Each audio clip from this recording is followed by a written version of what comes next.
नमस्कार, मैं हूं सुधा तिवारी। आप देख रहे हैं भोपाल तक। कटनी पहुंचे रामलला सरकार। गुरु शिष्य की परंपरा का निर्वहन करने रामलला सरकार अयोध्या से चलकर कटनी पहुंचे, जहां पर शिष्यों ने रामलला सरकार की बड़े धूमधाम के साथ स्वागत एवं अभिवादन किया। देश के वर्तमान हालातों एवं कथावाचकों द्वारा व्यासपीठ से राजनीति की भाषा बोलना, वैदिक विचारों से ज्यादा राजनैतिक विचारधाराओं को प्रस्फुटित करना क्या देश हित में है या नहीं, इन्हीं सब विषयों पर हमारे सहयोगी पंडित राकेश तिवारी ने रामलला सरकार से किया सीधा संवाद। देखिए रिपोर्ट। श्री राम, जय राम, जय जय राम। जय श्री राम लला सरकार, जय मां निकुंबला, जय मां कामाक्षा। समस्त भारत माता के सनातन पुत्रों के श्री चरणों में कोटि कोटि वंदन प्रणाम और आपको कोटि कोटि साधुवाद, धन्यवाद जी। कुछ बातें ऐसी हैं श्री राम लला सरकार से जो सीधी बात भोपाल तक कर रहा है जी। बिनु सत्संग विवेक न हुई और राम कृपा बिनु सुलभ न सोई जी। रामायण की ये चौपाई पूरे जन चेतना को जागृत करती है जी। लेकिन वर्तमान परिदृश्य में अगर हम देखते हैं जी। सत्संग करने के लिए व्यक्ति जाता है जी। तो कहीं ना कहीं आज भारत की जो पृष्ठभूमि पे देखने को मिल रहा है जी। कुछ ऐसे ऋषि मुनि भी हैं जी। जो राजनैतिक व्यवस्थाओं से परिपूर्ण नजर आते हैं। इस पे क्या कहना चाहते हैं? बहुत सुंदर आपका प्रश्न है। सत्यता इस प्रश्न को लेके मैं गदगद हो गया, आनंदित हो गया और इस विषय को लेके मैं आपको हृदय से साधुवाद देता हूं। जो संत, जो महंत, जो साधक राजनीति के गुलाम हो गए हैं, राजनीति के विषय को लेके बध गए हैं, वो साधक नहीं है, संत नहीं है, वो कहीं ना कहीं कालनेमी मामा से प्रभावित है।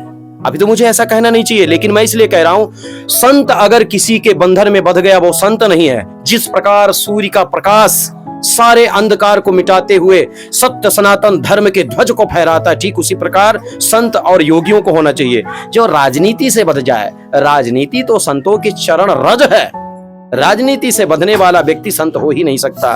और सच बात तो यही है, संत वो है जो समता दिखाता है, सूर्य के भांति, अग्नि के भांति, जल के भांति, वायु के भांति व्यवहार करता है, वह है संत। संत हृदय नवनीत सामाना, कहे कबिन पर कहे न जाना। संत का हृदय तो मक्खन के समान होता है।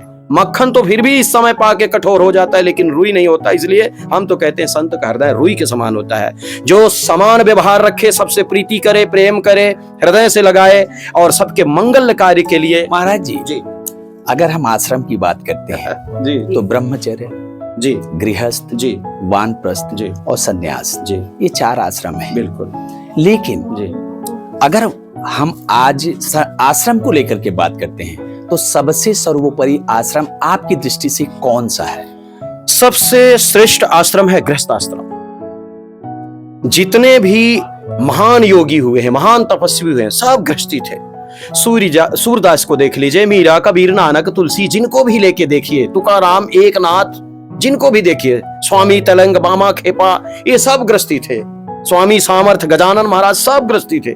लेकिन कुछ समय तक गृहस्थ आश्रम में रहे। रामकृष्ण परमहंस, ठीक है, कुछ समय गृहस्थ में रहे, इसके बाद गृहस्थ को प्रणाम करते हुए परम गृहस्थ की प्राप्ति किए हैं। मेरा कहने का तथ्य तात्पर्य यह है, आपका जो प्रश्न है उसका उत्तर दे रहा हूं, यह है कि गृहस्थ साधु जो है वो ईश्वर के प्राप्ति बड़े सरल तरीके से कर लेता है। और जो घर को छोड़ के सिर्फ मठ में बैठे हैं इतने इतने पेट करके, उनको एक काम करना चाहिए, साधना करो। मैं संतों की निंदा नहीं कर सकता, क्योंकि संतों का चरण रज तो मैं स्वयं लेता हूं, मैं स्वयं संत हूं। संत अपने आप को इसलिए कह रहा हूं क्योंकि मेरा जीवन और मेरी मृत्यु आप सबके चरणों की सेवा के लिए समर्पित है, इसलिए मैं कहता हूं। मेरा कहने का तथ्य तात्पर्य यह है कि सबसे बड़ा आश्रम गृहस्थ आश्रम है।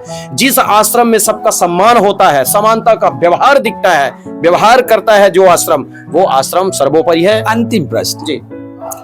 विवेकानंद ने बोला था चलो वेदों की ओर, वाह। और हमारे भारत के तपस्वी ऋषि मुनियों का कहना है जी, चलो जी, समाधि की ओर। जी, वेद और समाधि ये अपने आप में बहुत मायने रखते हैं। जी, बिल्कुल, बिल्कुल, लेकिन इनके बीच में जो दूरियां हैं, जी, समाधि वही प्राप्त कर सकता है जिसको वेद का ज्ञान हो। लेकिन आज कुछ ऐसा भी देखने को मिलता है कि वेद का ज्ञान नहीं है, फिर भी मंचों से उद्बोधन हो रहा है। वाह। ये प्रश्न आपका सत्यता गर्वित करने वाला है। सच बात तो यही है योगी या निशा सर्वभूता नाम तस्याम जागत संयमी। संयमी पुरुष साधना की तरफ जाता है। साधना वही कर सकता है जिसको अध्यात्म ज्ञान होता है। अध्यात्म ज्ञान उसी को होता है जो गुरु के श्री चरणों का रज लेके जीवन जीता है। आजकल लोग बोल तो देते हैं लेकिन ये नहीं समझ पाते, नहीं सोच पाते कि मैं बोल क्या रहा हूं। सच बात तो यही है, जो साधना रत साधु है, जो साधना में साधु है, वो अपने जीवन को पूर्णतः राष्ट्र के लिए समर्पित करके जीवन जिएगा। ये मेरे साथ श्री रामलला सरकार थे। चिर परिचित अंदाज में हमारे प्रश्नों का उन्होंने बड़े निर्भीकता से जवाब दिया। राजनीतिक परिदृश्य में जिस प्रकार का समागम देखने को मिल रहा है, उस पे भी उन्होंने बेबाक टिप्पणी करते हुए बोला कि जो राजनीतिक परिदृश्य में समाहित है वो संत नहीं हो सकता। जाकी रही भावना जैसी, हर मूरत देखी थी तैसी। ये है श्री रामलला सरकार का उद्बोधन, ये है श्री रामलला सरकार का व्याख्यान।